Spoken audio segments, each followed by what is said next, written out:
Nadav Weiman works for the controversial Israeli non-governmental organization Shofrim Shtika, or Breaking the Silence. They publish first-hand accounts of current and former Israeli soldiers who served in the occupied Palestinian territories.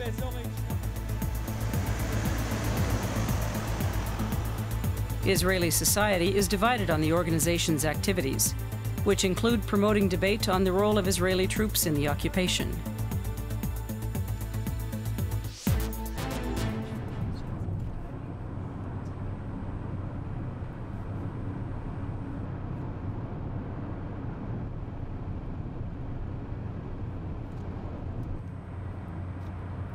This is the Israeli-occupied West Bank.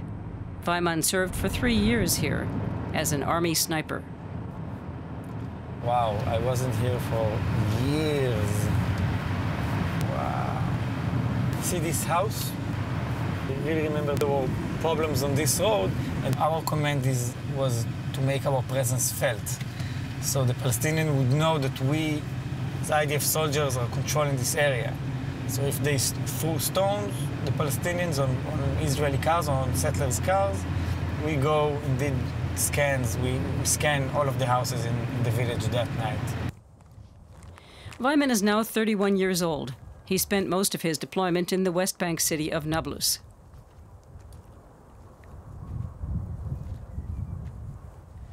Nablus is part of the A area, which means it's technically administered by the Palestinian Authority. But Israeli troops are on patrol there almost every night. A couple of times a week we did destroy the operations, when you take a private Palestinian house and turn it into a sniping post.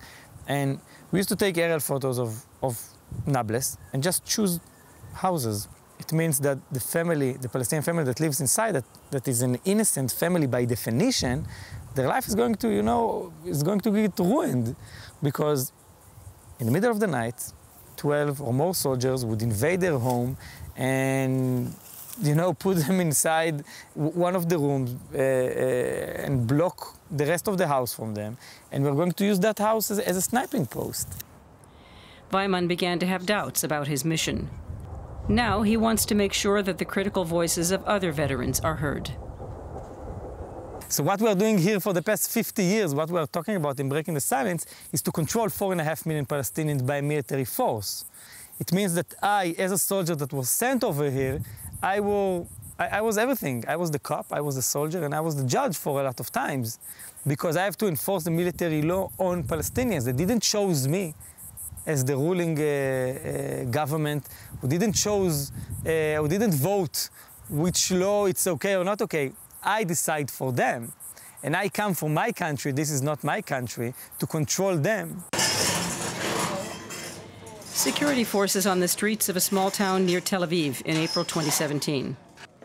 Breaking the Silence wanted to make a presentation at the local library, but town officials wouldn't allow it. The left-wing political party Meretz stepped in, and the event was then held in front of the library. The group displays some of their testimonial documentation. The border police that you see over here and the police officers, they are over here not because of us, because the people will come and protest against us and try to shut us up. There aren't many demonstrators, but they're certainly loud. One protester says, "We won't stand for this. You're collaborators and traitors. You're the enemy. We'll toss you out of the country." Weiman and some other veterans talk about their service in the occupied territories, including allegations of misconduct by Israeli troops. Much of the soldiers' testimony has been made anonymously. I don't necessarily agree with Breaking Silence, but I want to hear what they have to say, and I want to understand where they're coming from and what they're arguing about. Likud MP Oren Hazan is opposed to the work that Breaking the Silence does. As a Jewish that live in a free country, I can accept the fact that there is some traitors that walk between us, that walk inside Israel and outside, around the world, and do all they can do to make shaming for the Israeli state and for the Israeli army. We've come to Tel Aviv to visit Weiman at home. He comes from a military family. His grandfather fought in the 1948 Arab-Israeli War. And this is my grandfather, Moshe Weiman, because he was one of the commanders that conquered Jaffa. You know, so this is I grew up on stories like this. My grandfather was a battalion commander in our independence war, and he fought in Jaffa and in Ramle and Lod and all the way to Latrun. The story that I grew up on in my family is that when you are 18, 19 years old, you have to pick up the gun and protect your country, just like my grandfather did in our independence war, just like my father did in Yom Kippur War and the First Lebanese War, just like my two older brothers that were in special forces as well. And that's, for me, that was like a collision between the job that I thought what soldiers are doing, you know, protecting Israel and, you know, fighting the Palestinian terror, and then suddenly you discover you're a police officer. You know, you're enforcing a military law on Palestinians. After his military service, Weiman did social work with young people. Now he devotes his time to breaking the silence. The group's office is located nearby. Here, the staff members collect the testimony of veterans, and they organize lectures at schools and universities and information tours of the West Bank.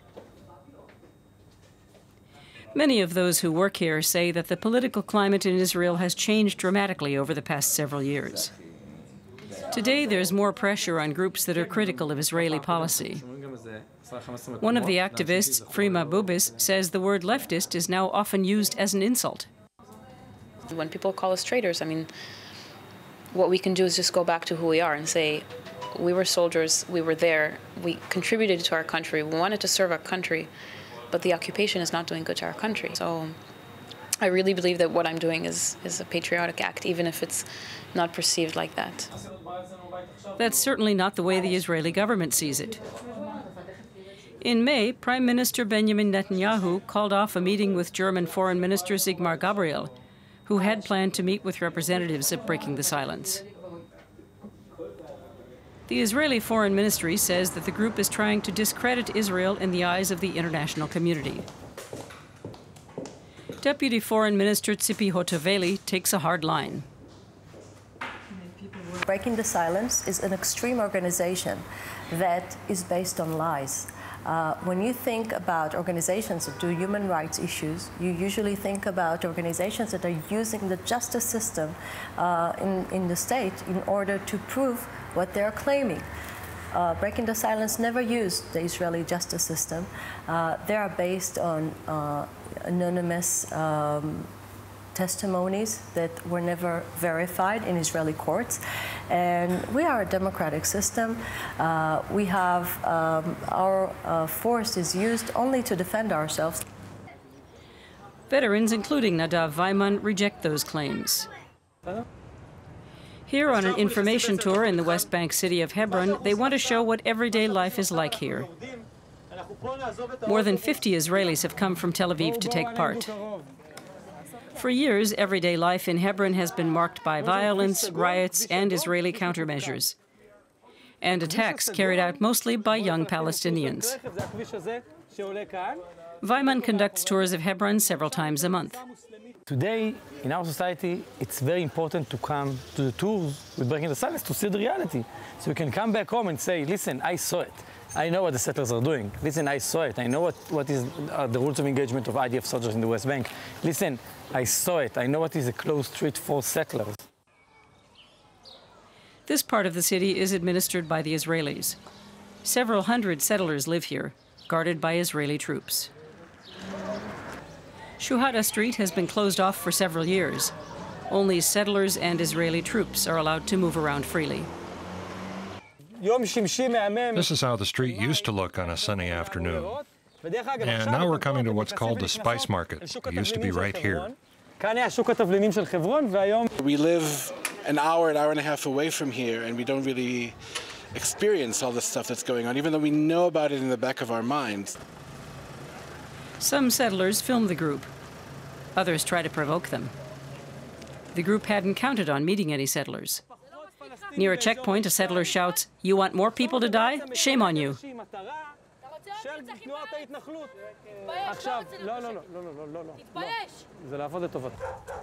A special police unit accompanies the group for the last stage of the tour. Some settlers see the presence of these people as a provocation.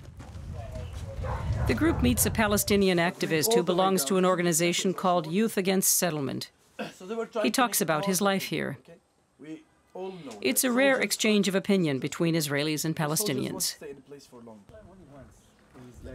Meanwhile, Nadav Weiman talks to another Palestinian, Issa Amro, who advocates nonviolent opposition to the Israeli occupation. It's a very mixed feeling. Palestinians they suffer a lot from the occupation, and they see the soldiers as a symbolic of oppression, and it's very hard to change that image. But when you see a person who's really committed to end the occupation, you believe that you can do a lot together to make a real change on the ground. Everyone here knows there are no easy solutions. Peace talks have been stalled for 3 years. The tour is only the first stage. After that, I want them to go and read, to go and talk about it, to go and argue with people. You know, I think today, in 2017 in Israel, it's enough that you said, I was in Breaking the Silence tour, that people start attacking you. And maybe that would start a conversation. But it's a conversation that calls Israel's occupation policy into question. And for many Israelis, that's a step too far.